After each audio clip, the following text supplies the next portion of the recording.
Lumipad ang aming team dito lamang sa Malaya, Pilila, Rizal sa may National Road lamang para masubukan ng sikat na sikat at talagang dinudumog na fishballan. Ang legendary fishballan ni Manong Todong. Tignan nyo nga yung picture na yan. Credit to the owner. Ayan yun, 1984 pa lang. Talaga namang meron ng fishballan itong si Kuya Dodong na talagang tinangkilik ng mga kababayan natin, especially mga taga Malaya, Pilila, Rizal.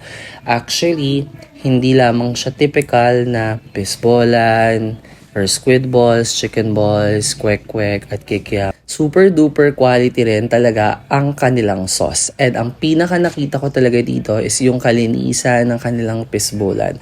Bakit? Kasi sila lang mismo ang pwedeng maglagay ng sauce sa baso nyo. Bawal sumausaw. So, bawal yung nakikisawsaw.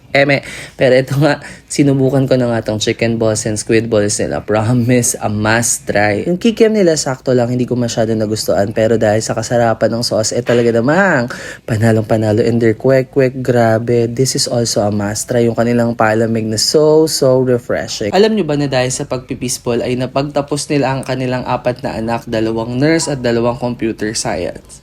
Grabe, saludo. Ang galing. Hindi ko alam kung bakit patuloy pa sila nagtitinda. Actually, minsan na lang nga daw sila nagbubukas. Baka pag trip na lang din nila or kapag wala na sila magawa. Pero their kwek-kwek talaga is also a must try. Like, 10 out of 10 for me. Basta panalo yung sauce nila. Dito lang yan sa may court. Dito sila madalas pumwesto. So, nalaman ko nga malapit sila sa court. Sumipat-sipat din ako namang nagbabasketball.